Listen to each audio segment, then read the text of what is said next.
سورہ مریم سورت نمبر 19۔ شروع کرتا ہوں میں اللہ تعالیٰ کے نام سے جو بڑا مہربان نہایت رحم والا ہے۔ کاف ہا یا عین صاد۔ یہ ہے تیرے پروردگار کی اس مہربانی کا ذکر جو اس نے اپنے بندے زکریا پر کی تھی، جبکہ اس نے اپنے رب سے چپکے چپکے دعا کی تھی کہ اے میرے پروردگار، میری ہڈیاں کمزور ہو گئی ہیں اور سر بڑھاپے کی وجہ سے بھڑک اٹھا ہے، لیکن میں کبھی بھی تجھ سے دعا کر کے محروم نہیں رہا۔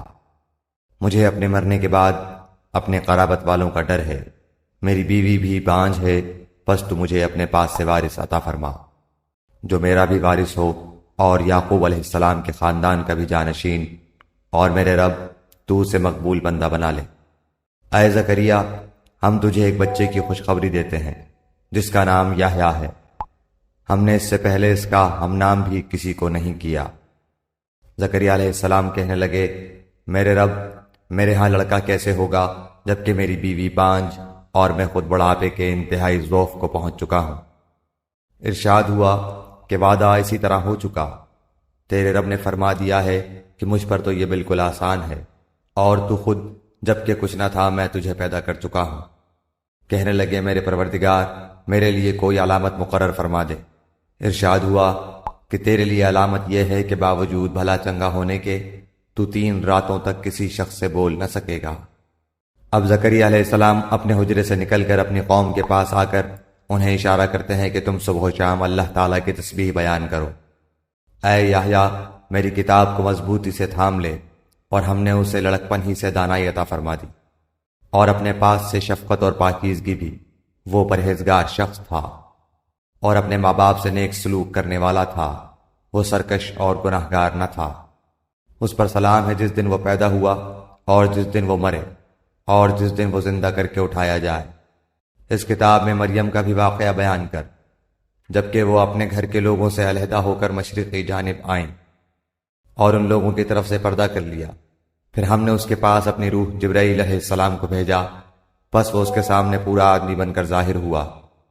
یہ کہنے لگی، میں تجھ سے رحمان کی پناہ مانگتی ہوں اگر تو کچھ بھی اللہ سے ڈرنے والا ہے۔ اس نے جواب دیا کہ میں تو اللہ کا بھیجا ہوا قاصد ہوں، تجھے ایک پاکیزہ لڑکا دینے آیا ہوں۔ کہنے لگی، بھلا میرے ہاں بچہ کیسے ہو سکتا ہے؟ مجھے تو کسی انسان کا ہاتھ تک نہیں لگا اور نہ میں بدکار ہوں۔ اس نے کہا، بات تو یہی ہے، لیکن تیرے پروردگار کا ارشاد ہے کہ وہ مجھ پر بہت ہی آسان ہے، ہم تو اسے لوگوں کے لیے ایک نشانی بنا دیں گے اور اپنی خاص رحمت، یہ تو ایک طے شدہ بات ہے۔ پس وہ حمل سے ہو گئیں اور اسی وجہ سے وہ یکسو ہو کر ایک دور کی جگہ چلی گئیں۔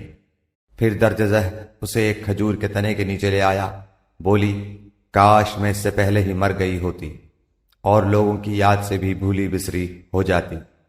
اتنے میں اسے نیچے سے ہی آواز دی کہ آزردہ خاطر نہ ہو، تیرے رب نے تیرے پاؤں تلے ایک چشمہ جاری کر دیا ہے، اور اس کھجور کے تنے کو اپنی طرف ہلا، یہ تیرے سامنے تر و تازہ پکی کھجوریں گرا دے گا۔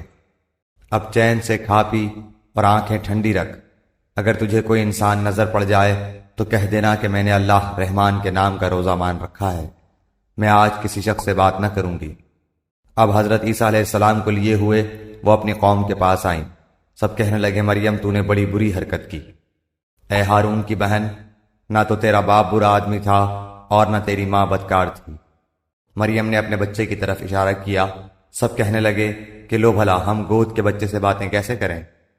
بچہ بول اٹھا کہ میں اللہ تعالیٰ کا بندہ ہوں، اس نے مجھے کتاب عطا فرمائی اور مجھے اپنا پیغمبر بنایا ہے، اور اس نے مجھے بابرکت کیا ہے جہاں بھی میں ہوں، اور اس نے مجھے نماز اور زکوٰۃ کا حکم دیا ہے جب تک بھی میں زندہ رہوں، اور اس نے مجھے اپنی والدہ کا خدمت گزار بنایا ہے اور مجھے سرکش اور بدبخت نہیں کیا، اور مجھ پر میری پیدائش کے دن اور میری موت کے دن اور جس دن کہ میں دوبارہ زندہ کھڑا کیا جاؤں گا سلام ہی سلام ہے۔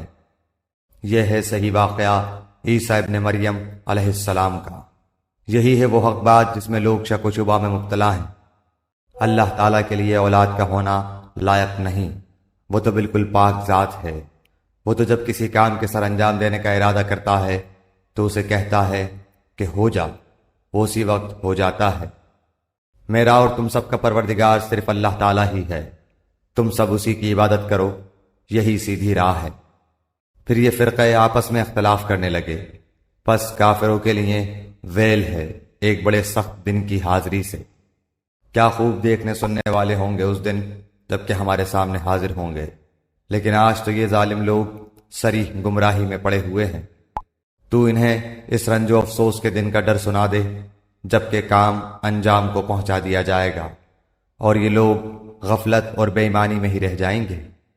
خود زمین کے اور تمام زمین والوں کے وارث ہم ہی ہوں گے، اور سب لوگ ہماری ہی طرف لوٹا کر لائے جائیں گے۔ اس کتاب میں ابراہیم علیہ السلام کا قصہ بیان کر، بے شک وہ بڑی سچائی والے پیغمبر تھے، جبکہ انہوں نے اپنے باپ سے کہا کہ ابا جان، آپ ان کی پوجا پاٹ کیوں کر رہے ہیں جو نہ سنیں نہ دیکھیں، نہ آپ کو کچھ بھی فائدہ پہنچا سکیں۔ میرے مہربان باپ، آپ دیکھیے میرے پاس وہ علم آیا ہے جو آپ کے پاس آیا ہی نہیں، تو آپ میری ہی مانیں، میں بالکل سیدھی راہ کی طرف آپ کی رہبری کروں گا۔ میرے ابا جان، آپ شیطان کی پرستش سے باز آ جائیں، شیطان تو رحم و کرم والے اللہ تعالیٰ کا بڑا ہی نافرمان ہے۔ ابا جان، مجھے خوف لگا ہوا ہے کہ کہیں آپ پر کوئی عذاب الہی نہ آ پڑے کہ آپ شیطان کے ساتھی بن جائیں۔ اس نے جواب دیا کہ اے ابراہیم، کیا تو ہمارے معبودوں سے روگردانی کر رہا ہے؟ سن، اگر تو باز نہ آیا تو میں تجھے پتھروں سے مار ڈالوں گا۔ جا، ایک مدت دراز تک تو مجھ سے الگ رہ۔ کہا اچھا، تم پر سلام ہو، میں تو اپنے پروردگار سے تمہاری بخشش کی دعا کرتا رہوں گا، وہ مجھ پر حد درجہ مہربان ہے۔ میں تو تمہیں بھی اور جن جن کو تم اللہ تعالیٰ کے سوا پکارتے ہو انہیں بھی سب کو چھوڑ رہا ہوں، صرف اپنے پروردگار کو پکارتا رہوں گا۔ مجھے یقین ہے کہ میں اپنے پروردگار سے دعا مانگ کر محروم نہ رہوں گا۔ جب ابراہیم علیہ السلام ان سب کو اور اللہ کے سوا ان کے سب معبودوں کو چھوڑ چکے تو ہم نے انہیں اسحاق و یعقوب علیہ السلام عطا فرمائے اور دونوں کو نبی بنا دیا، اور ان سب کو ہم نے اپنی بہت سی رحمتیں عطا فرمائیں، اور ہم نے ان کے ذکر جمیل کو بلند درجے کا کر دیا۔ اس قرآن میں موسیٰ علیہ السلام کا ذکر بھی کر، جو چنا ہوا اور رسول اور نبی تھا۔ ہم نے اسے طور کی دائیں جانب سے ندا کی اور راز گوئی کرتے ہوئے اسے قریب کر لیا، اور اپنی خاص مہربانی سے اس کے بھائی کو نبی بنا کر عطا فرمایا۔ اس کتاب میں اسماعیل علیہ السلام کا واقعہ بھی بیان کر، وہ بڑا ہی وعدے کا سچا تھا اور تھا بھی رسول اور نبی۔ وہ اپنے گھر والوں کو برابر نماز اور زکوٰۃ کا حکم دیتا تھا، اور تھا بھی اپنے پروردگار کی بارگاہ میں پسندیدہ اور مقبول۔ اور اس کتاب میں ادریس علیہ السلام کا بھی ذکر کر، وہ بھی نیک کردار پیغمبر تھا، ہم نے اسے بلند مقام پر اٹھا لیا۔ یہی وہ انبیاء ہیں جن پر اللہ تعالیٰ نے فضل و کرم کیا، جو اولاد آدم میں سے ہیں، اور ان لوگوں کی نسل سے ہیں جنہیں ہم نے نوح علیہ السلام کے ساتھ کشتی میں چڑھا لیا تھا، اور اولاد ابراہیم و یعقوب سے، اور ہماری طرف سے راہ یافتہ اور ہمارے پسندیدہ لوگوں میں سے۔ ان کے سامنے جب اللہ رحمان کی آیتوں کی تلاوت کی جاتی تھی، یہ سجدہ کرتے اور روتے گڑ گڑاتے گر پڑتے تھے۔ پھر ان کے بعد ایسے ناخلف پیدا ہوئے کہ انہوں نے نماز ضائع کر دی اور نفسانی خواہشوں کے پیچھے پڑ گئے، سو ان کا نقصان ان کے آگے آئے گا، بجز ان کے جو توبہ کر لیں اور ایمان لائیں اور نیک عمل کریں۔ ایسے لوگ جنت میں جائیں گے، اور ان کی ذرا سے بھی حق تلفی نہ کی جائے گی۔ ہمیشگی والی جنتوں میں جن کا غائبانہ وعدہ اللہ مہربان نے اپنے بندوں سے کیا ہے، بے شک اس کا وعدہ پورا ہونے والا ہی ہے۔ وہ لوگ وہاں کوئی لغو بات نہ سنیں گے، صرف سلام ہی سلام سنیں گے۔ ان کے لیے وہاں صبح شام ان کا رزق ہوگا۔ یہ ہے وہ جنت جس کا وارث ہم اپنے بندوں میں سے انہیں بناتے ہیں جو متقی ہوں۔ ہم بغیر تیرے رب کے حکم کے اتر نہیں سکتے، ہمارے آگے پیچھے اور ان کے درمیان کی کل چیزیں اسی کی ملکیت میں ہیں، تیرا پروردگار بھولنے والا نہیں۔ آسمانوں کا، زمین کا اور جو کچھ ان کے درمیان ہے، سب کا رب وہی ہے، تو اسی کی بندگی کر اور اس کی عبادت پر جم جا۔ کیا تیرے علم میں اس کا ہم نام ہم پلہ کوئی اور بھی ہے؟ انسان کہتا ہے کہ جب میں مر جاؤں گا تو کیا پھر زندہ کر کے نکالا جاؤں گا؟ کیا یہ انسان اتنا بھی یاد نہیں رکھتا کہ ہم نے اسے اس سے پہلے پیدا کیا، حالانکہ وہ کچھ بھی نہ تھا؟ تیرے پروردگار کی قسم، ہم انہیں اور شیطانوں کو جمع کر کے ضرور ضرور جہنم کے ارد گرد گھٹنوں کے بل گرے ہوئے حاضر کر دیں گے۔ ہم پھر ہر گروہ سے انہیں الگ نکال کھڑا کریں گے جو اللہ رحمان سے بہت اکڑے اکڑے پھرتے تھے۔ پھر ہم انہیں بھی خوب جانتے ہیں جو جہنم کے داخلے کے زیادہ سزاوار ہیں۔ تم میں سے ہر ایک وہاں ضرور وارد ہونے والا ہے، یہ تیرے پروردگار کے ذمہ قطعی فیصل شدہ امر ہے۔ پھر ہم پرہیزگاروں کو تو بچا لیں گے اور نافرمانوں کو اسی میں گھٹنوں کے بل گرا ہوا چھوڑ دیں گے۔ جب ان کے سامنے ہماری روشن آیتیں تلاوت کی جاتی ہیں تو کافر مسلمانوں سے کہتے ہیں، بتاؤ ہم تم دونوں جماعتوں میں سے کس کا مرتبہ زیادہ ہے اور کس کی مجلس شاندار ہے؟ ہم تو ان سے پہلے بہت سی جماعتوں کو غارت کر چکے ہیں جو ساز و سامان اور نام و نمود میں ان سے بڑھ چڑھ کر تھیں۔ کہہ دیجئے جو گمراہی میں ہوتا اللہ رحمان اس کو خوب لمبی مہلت دیتا ہے، یہاں تک کہ وہ ان چیزوں کو دیکھ لیں جن کا وعدہ کیے جاتے ہیں، یعنی عذاب یا قیامت کو۔ اس وقت ان کو صحیح طور پر معلوم ہو جائے گا کہ کون بڑے مرتبے والا اور کس کا جتھا کمزور ہے۔ اور ہدایت یافتہ لوگوں کو اللہ تعالی ہدایت میں بڑھاتا ہے، اور باقی رہنے والی نیکیاں تیرے رب کے نزدیک ثواب کے لحاظ سے اور انجام کے لحاظ سے بہت ہی بہتر ہیں۔ کیا تو نے اسے بھی دیکھا جس نے ہماری آیتوں سے کفر کیا اور کہا کہ مجھے تو مال و اولاد ضرور ہی دی جائے گی؟ کیا وہ غیب پر مطلع ہے یا اللہ کا کوئی وعدہ لے چکا ہے؟ ہرگز نہیں، یہ جو بھی کہہ رہا ہے ہم اسے ضرور لکھ لیں گے اور اس کے لیے عذاب بڑھائے چلے جائیں گے۔ یہ جن چیزوں کو کہہ رہا ہے اسے ہم اس کے بعد لے لیں گے، اور یہ تو بالکل اکیلا ہی ہمارے سامنے حاضر ہوگا۔ انہوں نے اللہ کے سوا دوسرے معبود بنا رکھے ہیں کہ وہ ان کے لیے باعث عزت ہوں، لیکن ایسا ہرگز ہونا نہیں، وہ تو ان کی پوجا سے منکر ہو جائیں گے اور الٹے ان کے دشمن بن جائیں گے۔ کیا تو نے نہیں دیکھا کہ ہم کافروں کے پاس شیطانوں کو بھیجتے ہیں جو انہیں خوب اکساتے ہیں؟ تو ان کے بارے میں جلدی نہ کر، ہم تو خود ہی ان کے لیے مدت شماری کر رہے ہیں۔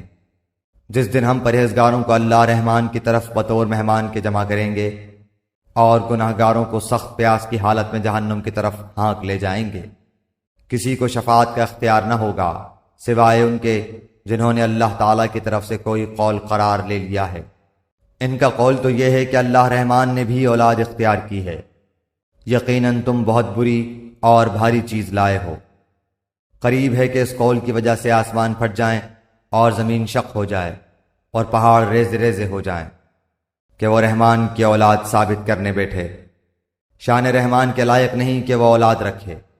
آسمان و زمین میں جو بھی ہیں سب کے سب اللہ کے غلام بن کر ہی آنے والے ہیں۔